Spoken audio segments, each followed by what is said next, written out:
বাসের মধ্যে অজ্ঞান পার্টির খপ্পরে পড়েছেন মহিলা ও শিশু বিষয়ক মন্ত্রণালয়ের উপসচিব। মধ্যরাতে পুলিশ দিলীপ কুমার দেবনাথ নামে ওই উপসচিবকে উদ্ধার করে ঢাকা মেডিকেল কলেজ হাসপাতালে ভর্তি করায়। বিষয়টি নিশ্চিত করে তেজগাঁও থানার উপপরিদর্শক পিএসআই সুখহরি মধু জানান, গতকাল রবিবার রাত ১:৩০টার দিকে তেজগাঁও শাহীন স্কুলের সামনে চেকপোস্টে ডিউটি করছিলেন তিনি। তখন হামজা এক্সপ্রেসের একটি বাস সেখানে এসে থামে এবং স্টাফরা তাকে জানায় বাসের মধ্যে এক ব্যক্তি অচেতন হয়ে বসে আছে। তখন তিনি বাসের স্টাফদের জিজ্ঞাসাবাদে আরও জানতে পারেন ওই ব্যক্তি চট্টগ্রাম থেকে ঢাকার উদ্দেশ্যে আসছিলেন।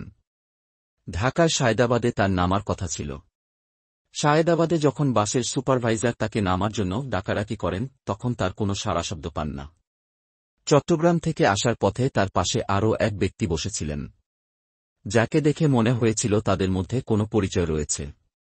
তবে সায়েদাবাদ আসার পর পাশের ওই ব্যক্তিকে আর দেখা যায়নি বলে জানিয়েছেন বাসটির সুপারভাইজার।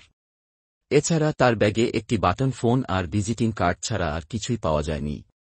পরবর্তীতে মধ্যরাতেই তাকে উদ্ধার করে ঢাকা মেডিকেল কলেজ হাসপাতালে নিয়ে যাওয়া হয়। সেখানে মেডিসিনে বিভাগে ভর্তি করা হয় তাকে।